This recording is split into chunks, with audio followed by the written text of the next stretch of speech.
Olá pessoal, tudo bem?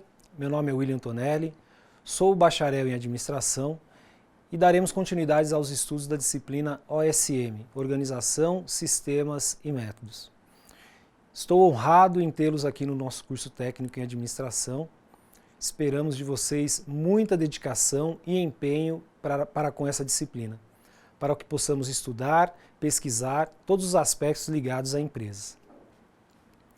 Em nossa disciplina, iremos tratar e tentar explicar de maneira descomplicada como se dá o processo conhecido por OIM, ou Organização, Sistemas e Métodos, possibilitando o entendimento a respeito de alguns conceitos, aplicações e técnicas. Iniciaremos o nosso livro abordando aspectos conceituais das escolas e das evoluções da teoria e prática aplicadas à organização e aos seus sistemas de gestão. Na mesma linha temática, estudaremos sobre os sistemas administrativos e estruturas organizacionais.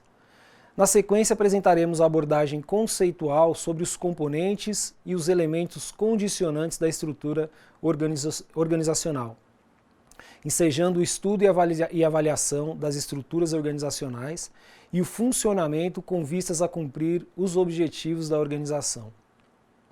Complementando a proposta do livro, de fazer com que vocês se familiarizem com o assunto, vamos apresentar as principais ações técnicas, procedimentos de estudo e de levantamento de informações para o estudo organizacional. Vamos abordar as técnicas de fluxograma, organograma, mapeamento de processo, funcionograma, dentre outras, com as quais será possível entender o funcionamento da organização e das estruturas organizacionais de operação e dos processos, visando, se necessário, providenciar propostas de mudança e reestruturação organizacional. Para que consigamos consolidar todos esses conhecimentos, aproveitem muito bem as ferramentas que disponibilizamos para vocês: videoaulas, as apostilas, os fóruns e as atividades práticas. Prestem atenção nos conhecimentos e experiências que serão compartilhados a partir de agora pelos seus professores, tutores e colegas de curso. E utilize-os da melhor forma para que o seu crescimento profissional e pessoal seja dado de forma satisfatória. Peço também que em nossas aulas acompanhem na apostila os conteúdos apresentados e façam anotações se surgirem dúvidas. Depois, é só postar em nossos fóruns de Tira Dúvida que todas elas serão respondidas. Lembre-se que cada dúvida deve ser postada no fórum pertinente a cada aula. Vamos lá. Espero poder compartilhar com vocês esses conhecimentos tão importantes para uma vida profissional e pessoal de sucesso. Vamos iniciar a nossa aula falando um pouco sobre a implantação, análise e avaliação e também da reestruturação da estrutura organizacional. Como vimos na última aula, toda empresa tem a sua estrutura, uma estrutura de elementos que a compõem. E também há fatores condicionantes que fazem com que esses elementos funcionem de forma mais ou menos eficazes.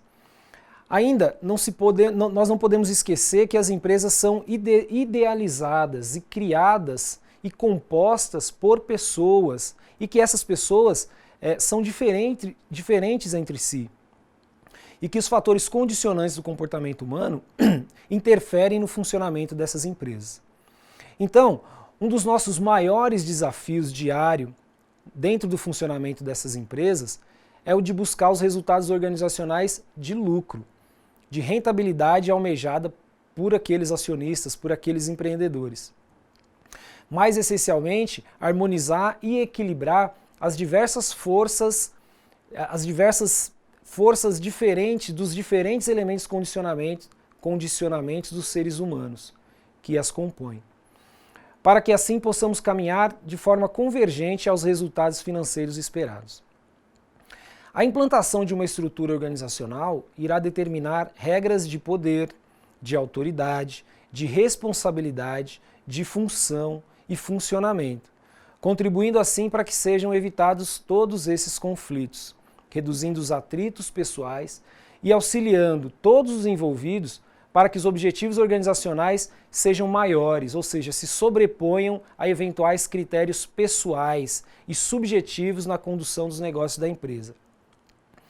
A implantação de uma nova estrutura organizacional presume inicialmente o desencadeamento de transformações que podem gerar desconfiança e resistência das pessoas que já trabalham naquela empresa e estão acostumadas a se submeterem à antiga, ao critério anterior das estruturas empresariais organizadas.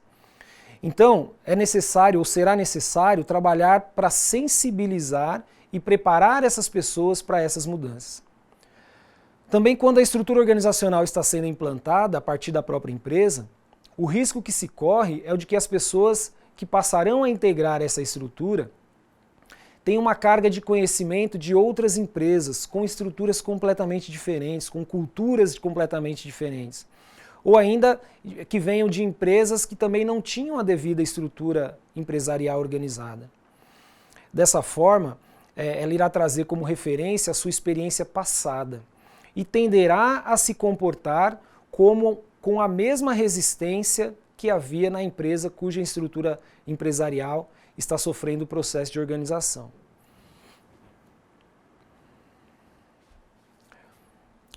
Muito bem, eu vou apresentar para vocês o quadro da estrutura organizacional. Nós vamos agora verificar esse quadro disposto no segundo slide, pois ele trata de alguns pontos de suma importância sobre a estrutura organizacional. Primeiro, é uma condicionante de fazer parte dessa estrutura organizacional ter a consciência que essa estrutura organizacional mais adequada depende da estrutura atual.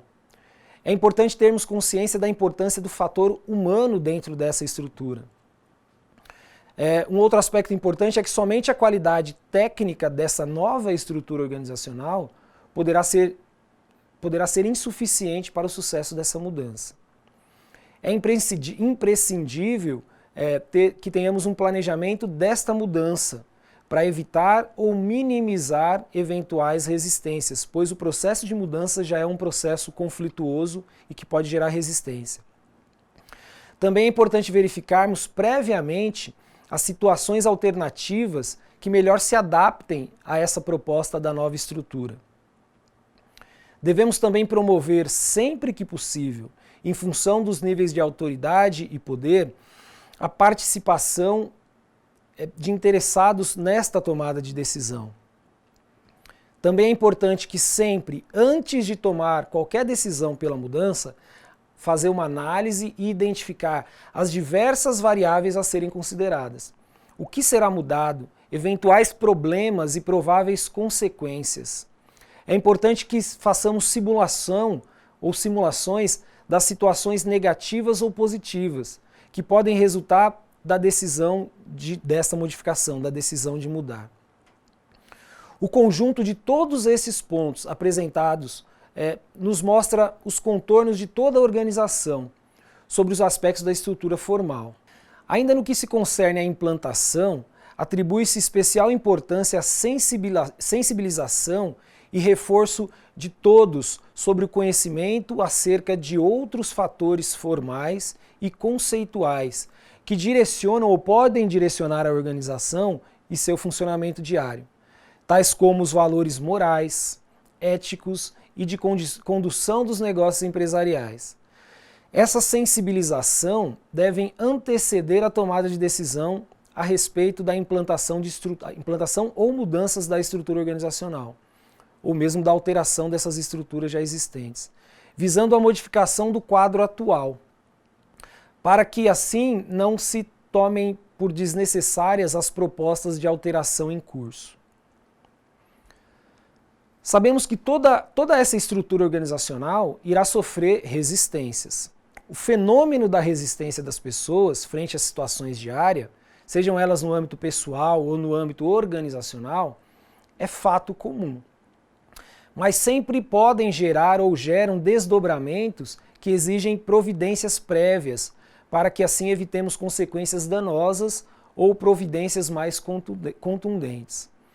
As propostas de implantação de estruturas organizacionais iniciais ou da implantação de estruturas já existentes provocam desdobramentos e efeitos sobre as pessoas, que podem simplesmente não admitir inicialmente a revisão e implantação de novas propostas, lançando-se a reagir de maneira mais fácil, que é a da resistência, de resistir a toda e qualquer tentativa de exclusão da zona de conforto, ou seja, tirar aquele funcionário da sua zona de conforto. O medo de mudança provoca resistência nas pessoas.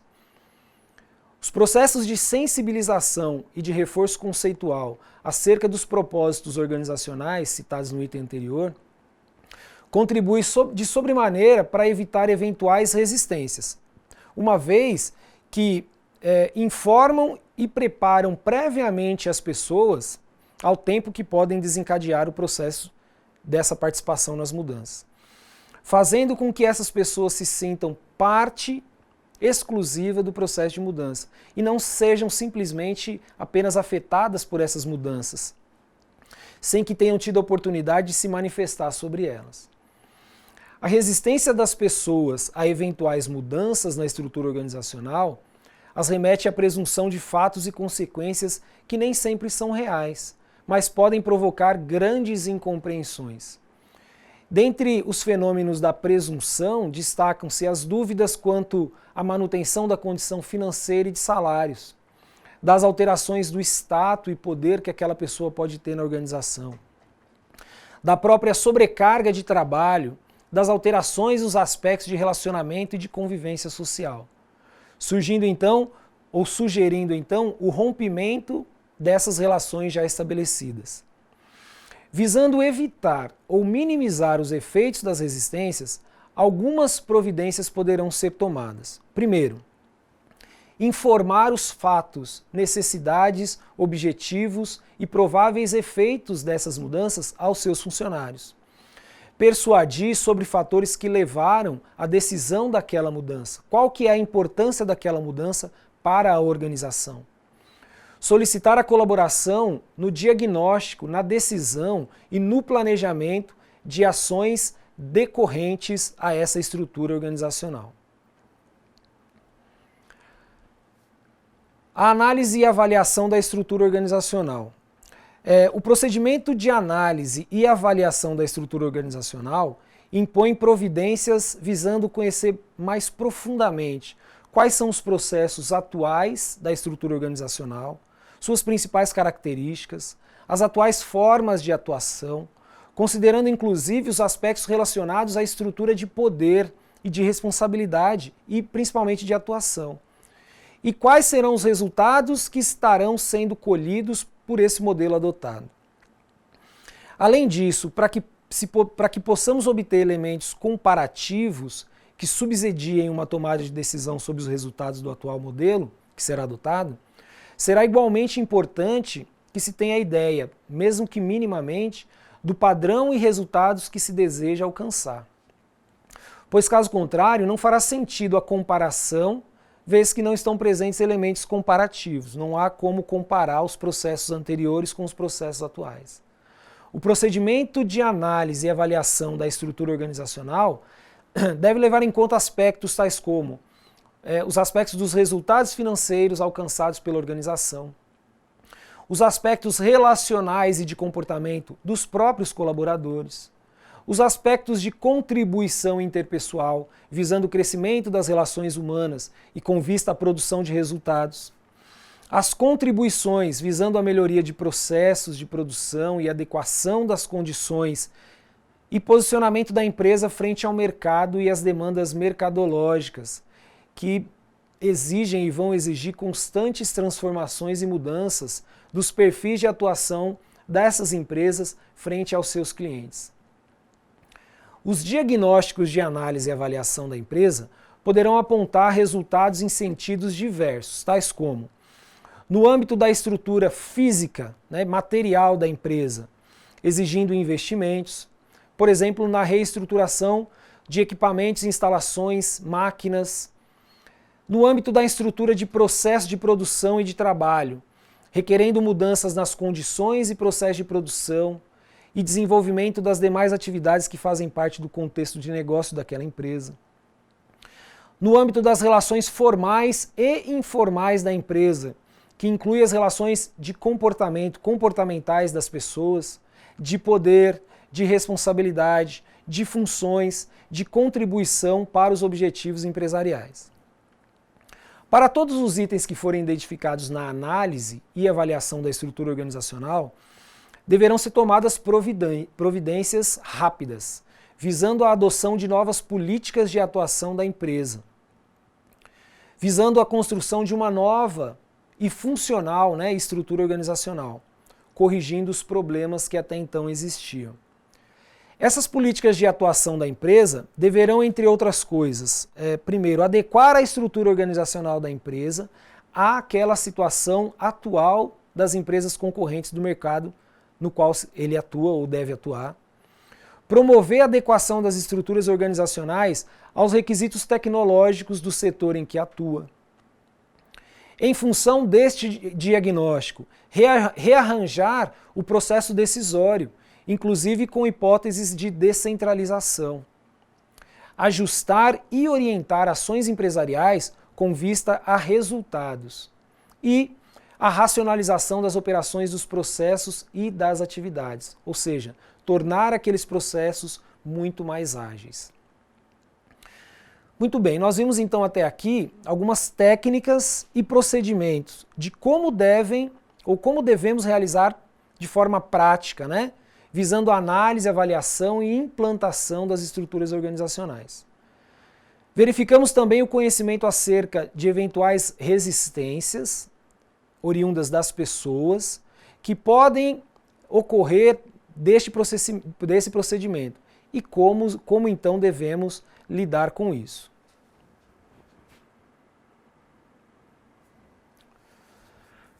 Conhecendo a organização, o estudo organizacional. Nós vamos explorar então a partir de agora alguns conceitos e técnicas muito importantes para os gestores das empresas e das organizações. Trata-se da necessidade de conhecer e estudar a organização sobre os mais diversos ângulos e fatores que forem disponibilizados.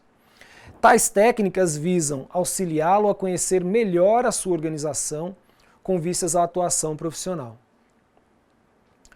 Conhecendo e analisando a organização, nós devemos estudar e conhecer os seus detalhes, os detalhes dessa organização, sua composição, como ela é composta, sua estrutura, sua operação, seus processos, a forma como as coisas e as pessoas funcionam, incluindo até eventuais interferências de comportamentos pessoais na estrutura organizacionais, que, como já vimos, é possível.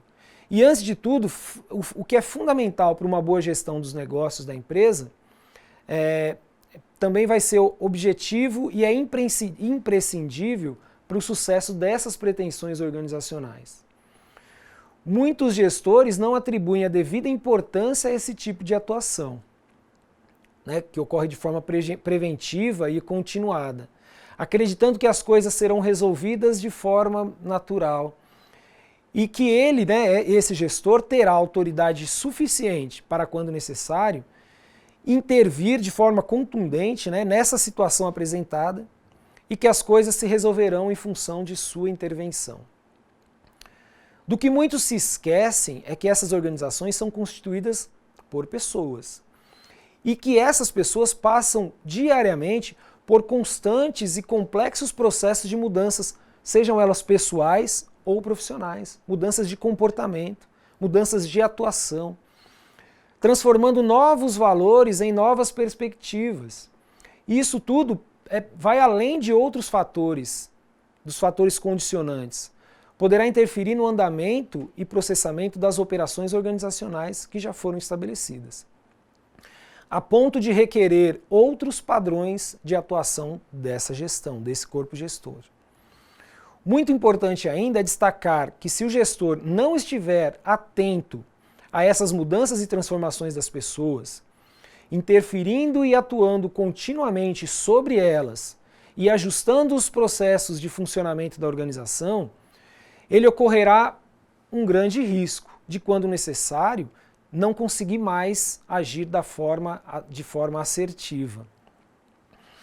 Os gestores devem cumprir diariamente algumas tarefas pertinentes às suas atividades. Atividades de estudo e de conhecimento da organização e da sua estrutura funcional, atuando de forma preventiva, nunca corretiva, visando evitar problemas que naturalmente acontecem no desenvolvimento das tarefas organizacionais. Impedindo que o acúmulo delas, ou acúmulo dessas atividades, desses desvios, provoquem tomadas de atitudes mais radicais, que podem causar mais prejuízos, são mais impactantes causa mais prejuízo do que ganho. O gerente deve inicialmente observar uma série de etapas e atividades cujas as ações nós vamos tratar na sequência.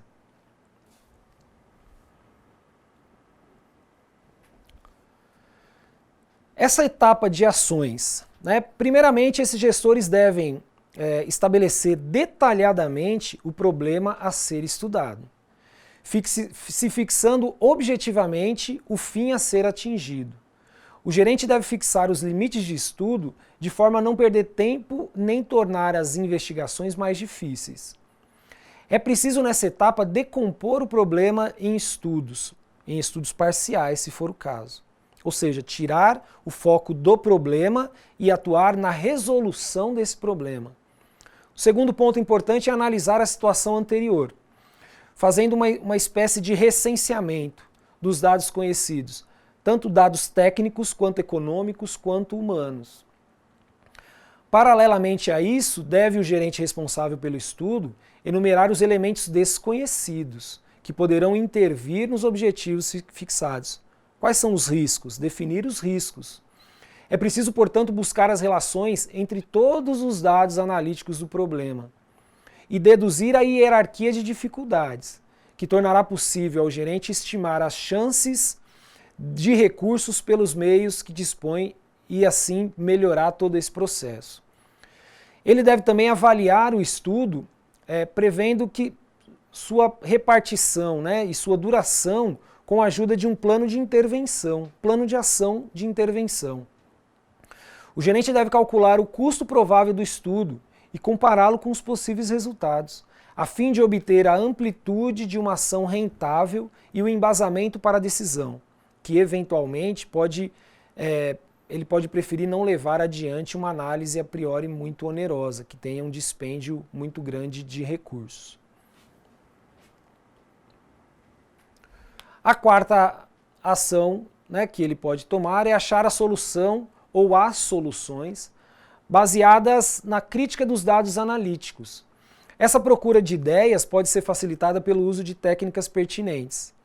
Essas ideias e soluções parciais elas derivam e são confrontadas sistematicamente, a fim de se realizar uma escolha objetiva e ponderada. Considerando as soluções parciais, o gerente pode viabilizar a composição das soluções totais e finais, em que as vantagens e os inconvenientes poderão ser comparados.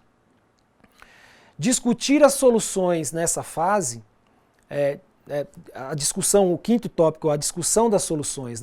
Nessa fase, o gerente deve estabelecer uma espécie de roteiro do projeto e tentar obter as opiniões dos interessados em sua realização, a fim de levar em conta as observações de caráter prático. Um sexto ponto é o término dos projetos. A solução será estruturada com o mínimo de detalhe necessário à sua apreciação. E deve, inclusive, ser submetida pelo gerente à aprovação final da direção superior. Para isso devem ser dados todos os esclarecimentos necessários a fim de justificar a solução escolhida.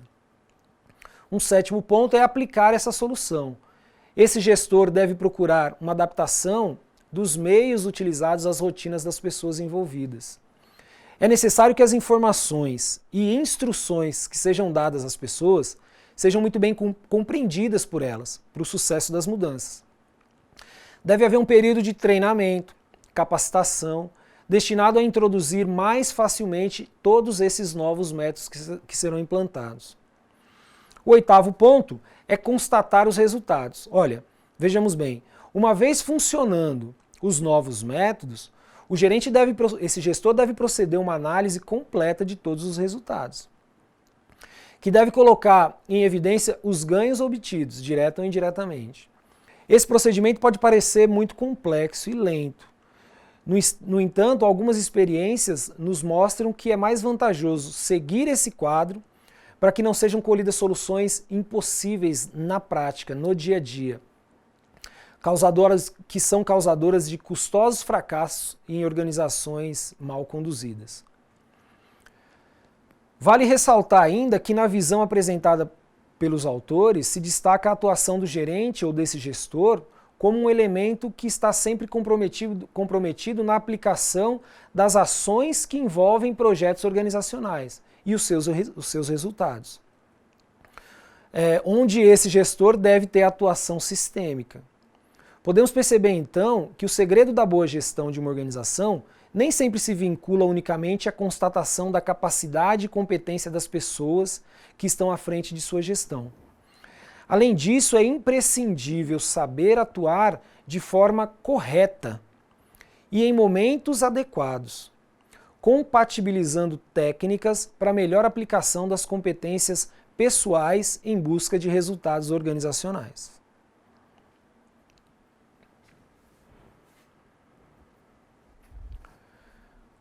Um ponto importante para o nosso estudo também é o levantamento de informações para análise e estudo organizacional.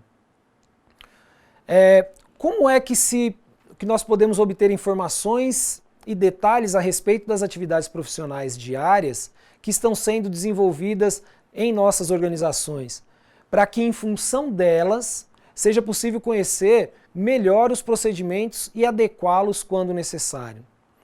É isso que iremos tratar a partir de agora, com as técnicas de levantamento de informação. Vou iniciar com um questionamento. Para que e como fazer o levantamento de informações sobre as atividades profissionais? Isso é muito importante, pois nós temos a necessidade de conhecer e estudar a organização e todos os seus movimentos e processos diários e ter a ciência de como esses processos, quais os resultados que esses processos deverão ter, sob as tarefas desenvolvidas. Isso requer do gerente a adoção de técnicas de atuação como instrumentos para facilitar essa atividade. De maneira geral, a convivência diária do gestor com as pessoas da empresa assegura uma troca de informação que pode facilitar o levantamento e obtenção de elementos de que o gerente necessita para estudar e conhecer essa organização. Mas será que somente esta prática do relacionamento diário, da convivência, é suficiente? Será que sempre as pessoas estão dispostas, e olha, isso é muito importante, as pessoas estão dispostas a fornecer essas informações e o gerente está preparado para receber, para absorver essas informações sobre o andamento diário dos negócios e operações realizadas dentro dessas empresas, sem que se lance mão de alguns instrumentos específicos que facilitem tal processo? Certamente nós podemos concluir que nem sempre o fluxo dessas informações ocorre de forma tão simples. E isso nos impõe a adotar algumas técnicas de levantamento de informação sobre as quais nós trataremos nesta aula. Destacamos as técnicas de entrevista, de utilização de questionário e a técnica de observação pessoal. A técnica de entrevista. Inicialmente, o que é uma entrevista? Entrevista é o procedimento mais usual no trabalho de campo. Através dela, o pesquisador busca obter informações contidos nas falas dos autores sociais. Ela não significa uma conversa despretensiosa e neutra, não é isso. Uma vez que buscamos, esse instrumento como um instrumento de coleta dos fatos relatados pelos autores. A entrevista tem um propósito muito bem definido e sua aplicação é sempre muito bem-vinda em eventos nos quais se busquem obter informações das pessoas sobre temas que se quer estudar. Ocorre, entretanto, que é preciso deixar claro que a entrevista no contexto da busca de informação para o estudo organizacional não pode ser tratada apenas como uma conversa informal entre gestor e colaborador. e que igualmente não se pode tratar de uma imposição, de algo imposto, de ideia do gestor que só quer a confirmação daquilo que ele pensa do seu colaborador. A entrevista deve ser uma conversa com propósitos previamente acordados e definidos, com o cuidado de não permitir algo engessado, algo travado, afunilado, mas algo com a pretensão de obter informações relevantes para o estudo e conhecimento da organização, ainda que essas informações não sejam as que se pretendiam, isentas de crítica, por exemplo. As entrevistas devem permitir ao entrevistado que ele se manifeste de forma sincera, ainda que ele tenha que apresentar sobre essa entrevista algumas críticas, e também que o tema seja seriamente tratado, e também, de forma muito importante, que seja assegurado o seu anonimato sobre essa entrevista, sobre esse instrumento de coleta de dados. Outra técnica bastante utilizada é a técnica do questionário como instrumento de coleta de dados. O questionário é um instrumento de coleta de dados constituído por uma série ordenada de perguntas que devem ser respondidas normalmente por escrito e sem a presença do entrevistador. Pode-se entender que o questionário é um instrumento de pesquisa para coleta de dados elaborado por um pesquisador com o objetivo de apresentar a esse pesquisado uma série de questões, uma série de perguntas sobre determinados assuntos, para os quais se desejam respostas objetivas. Sugere-se ainda a utilização de linguagem simples e direta para o fácil entendimento do respondente, devendo evitar expressões regionais, vícios de linguagem, bem como gírias, uma vez que isso não constitui expressões de domínio geral. Recomenda-se que o questionário seja submetido a testes prévios antes da sua aplicação, antes de ser efetivamente aplicado aos respondentes, evitando assim sua inutilização por desconformidade da formulação dos questionamentos e das opções de resposta, bem como dos seus objetivos. Já a técnica de observação pessoal é recomendada para obtenção de dados, visando o estudo e análise organizacional, e deve sempre ser realizada em conjunto com outras técnicas de obtenção de dados, nunca de forma isolada. A observação pessoal, quando utilizada de forma isolada, poderá levar à obtenção de dados presumidos pelo observador, ou seja, eu vou enxergar sobre o ponto de vista daquela pessoa que está observando. Porque esse questionário, esse tipo de entrevista deve permitir o esclarecimento dos resultados obtidos sob a ótica daqueles que estão efetivamente envolvidos no problema, e cuja contribuição informativa é de fundamental importância. De qualquer forma, nós não devemos desconsiderar a utilização da observação pessoal, pois por intermédio dela será possível obter dados importantes sobre pontos de vista diferentes, interessantes de pessoas que estão diretamente envolvidas naquele problema e que podem, em função desse isolamento, observar os fatos com isenção e sem distorcer a situação. Muito bem, nós vimos agora algumas das técnicas mais utilizadas para a obtenção de dados, para coleta de dados. Todos esses que nós falamos até agora são instrumentos de coleta de dados, visando a análise desses estudos organizacionais. Sendo que essas técnicas, as três técnicas mais utilizadas e ora estudadas são a entrevista, o questionário e a observação, que poderão ser utilizadas de forma isolada ou ainda preferencialmente de forma consorciada, de forma conjunta, simultaneamente ou não, objetivando complementar a observação dos dados para análise do estudo organizacional.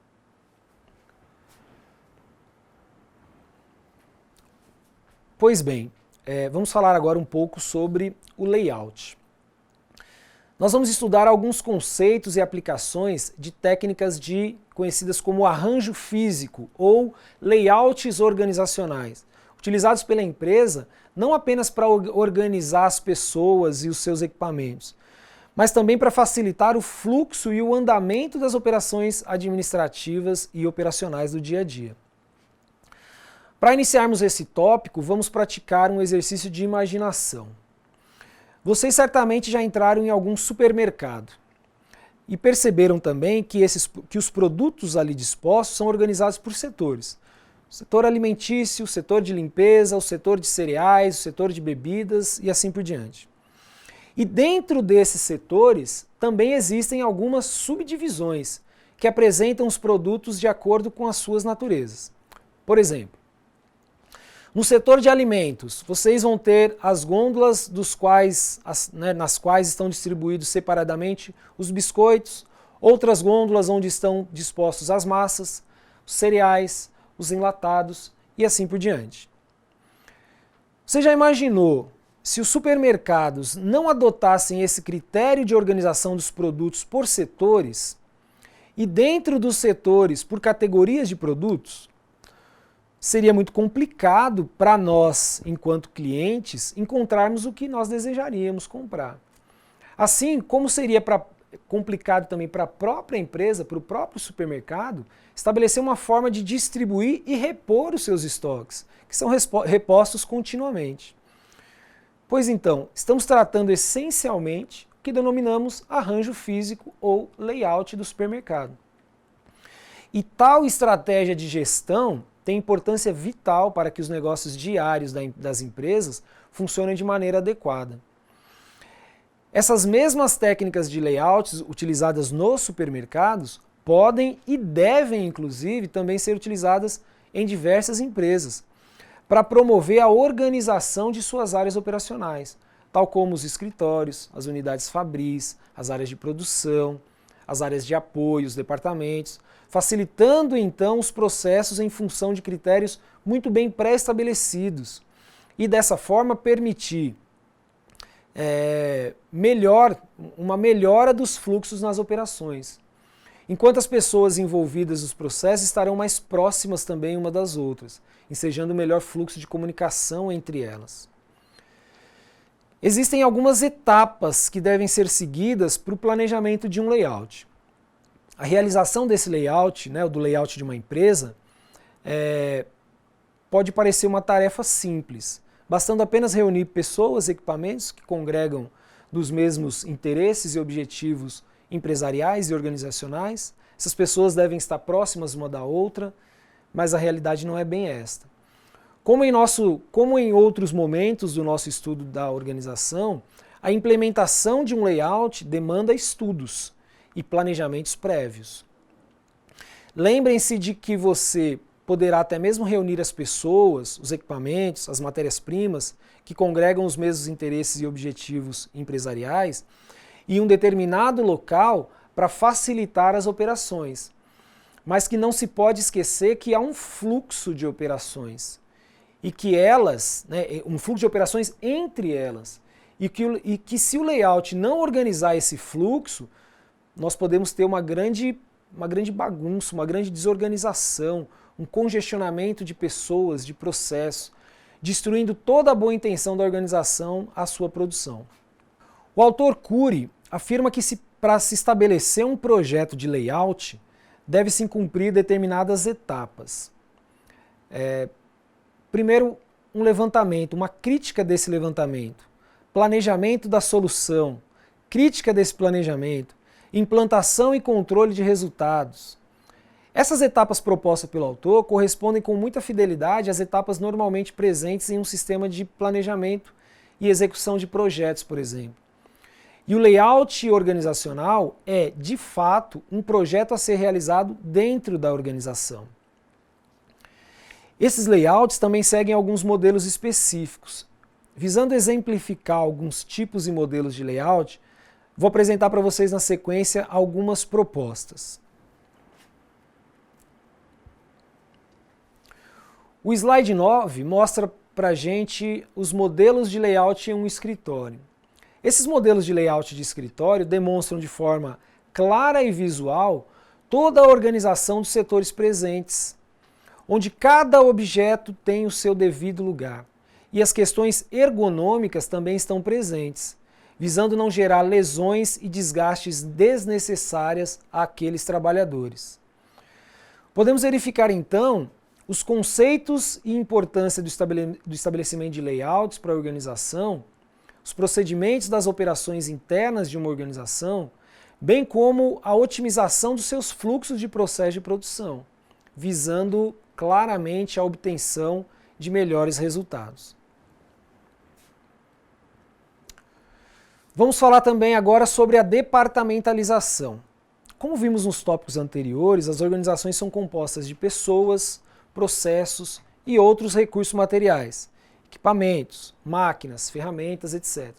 E não materiais também, inteligência, criatividade, experiência, que buscam convergir procedimentos em busca de interesses empresariais, que ao mesmo tempo satisfazem também expectativas de atuação das pessoas em função das competências elencadas nos diversos cargos que elas ocupam dentro dessa estrutura organizacional.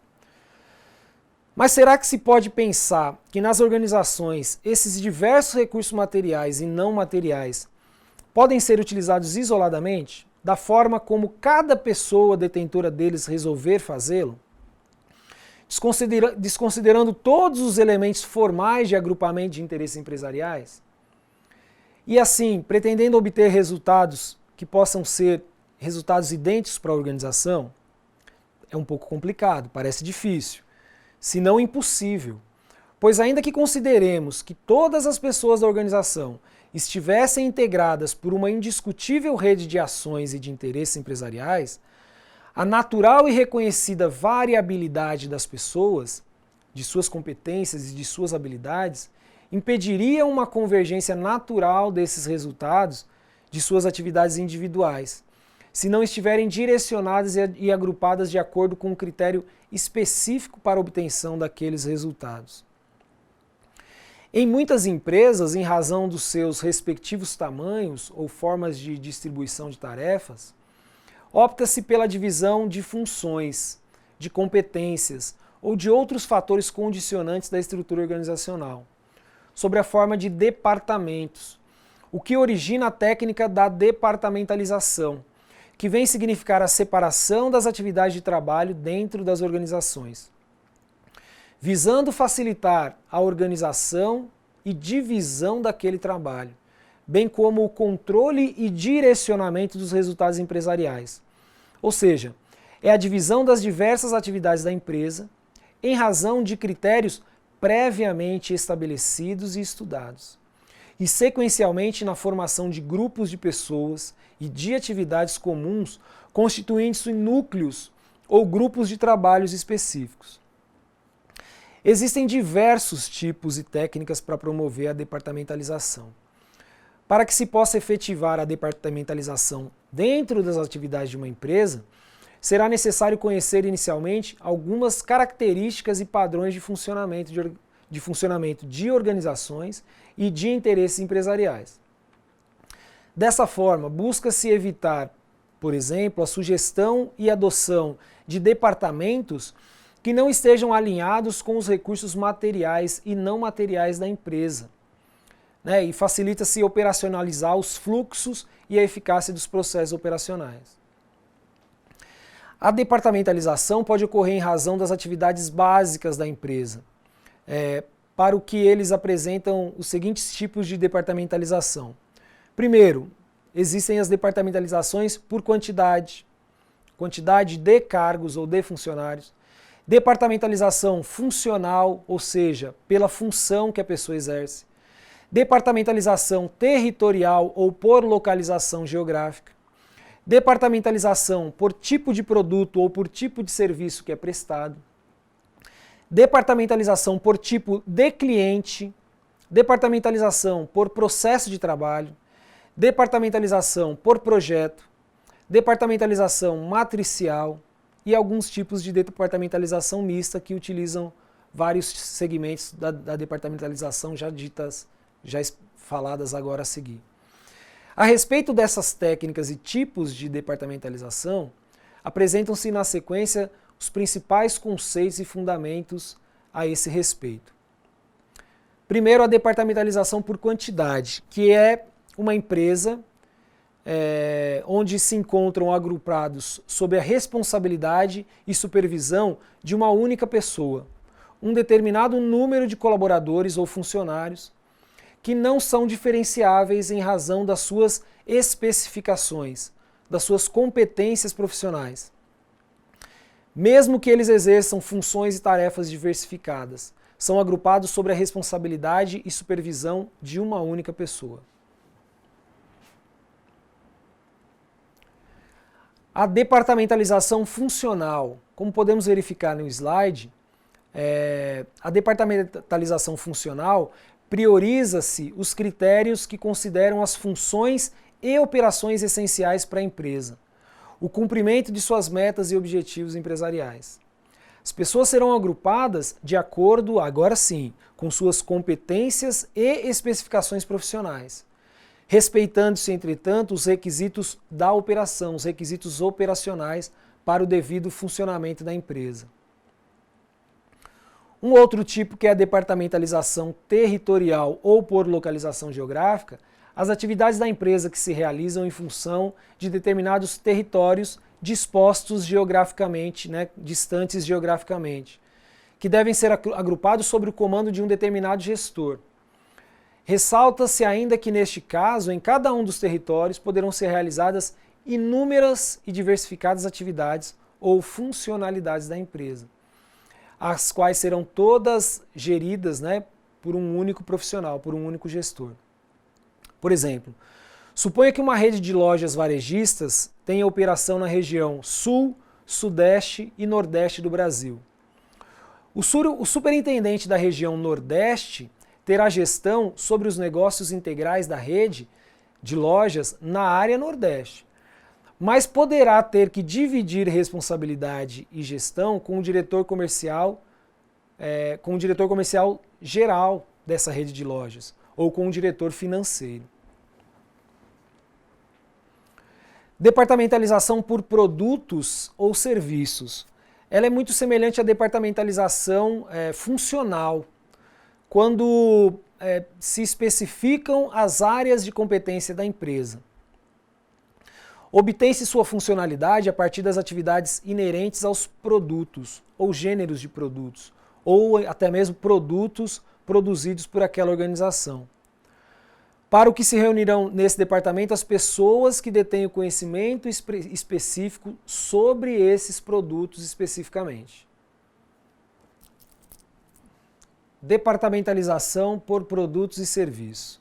Muito semelhante à departamentalização funcional, quando se especificam as áreas de competência da empresa. Obtém-se sua funcionalidade a partir das atividades inerentes aos produtos ou gêneros de produtos, ou até mesmo serviços produzidos pela empresa.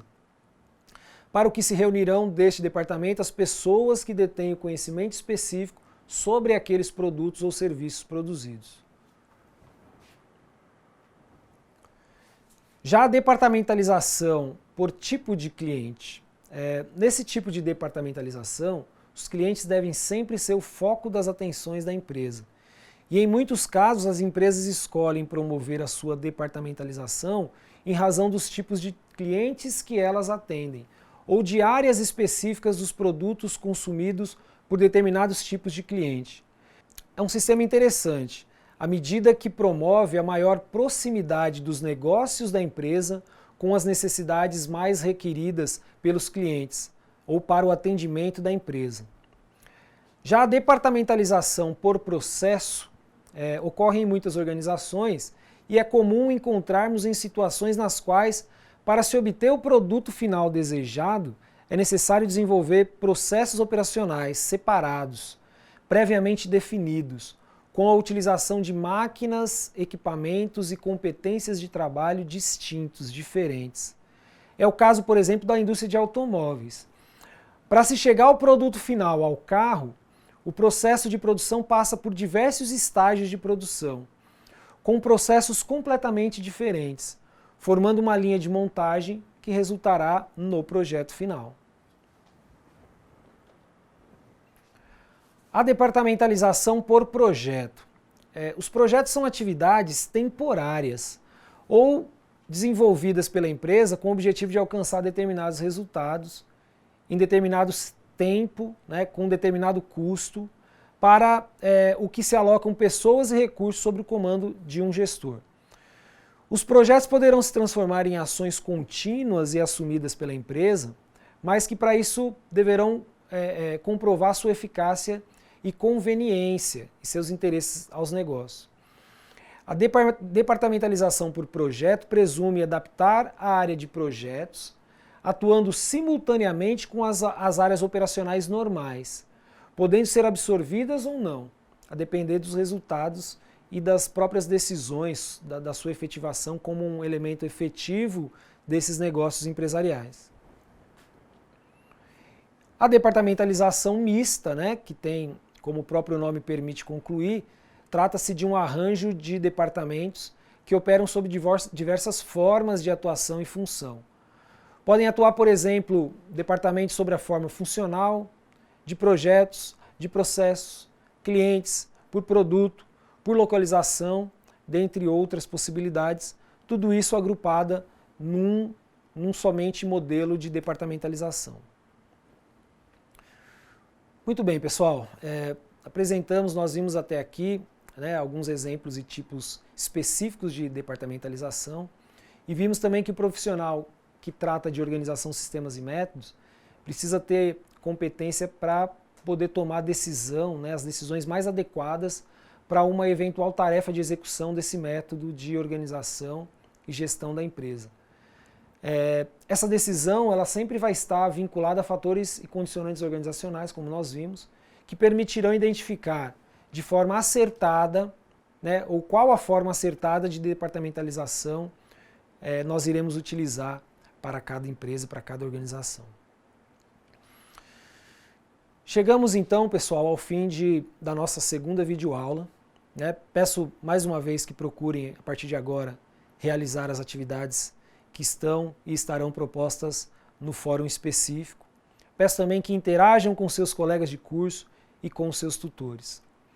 Prestem muita atenção nas atividades práticas que estarão disponíveis no ambiente virtual na segunda semana de estudos, sendo que a mesma deverá ser realizada nos encontros presenciais com os seus tutores presenciais. Encontro vocês na próxima videoaula. Um grande abraço, fiquem com Deus e bons estudos.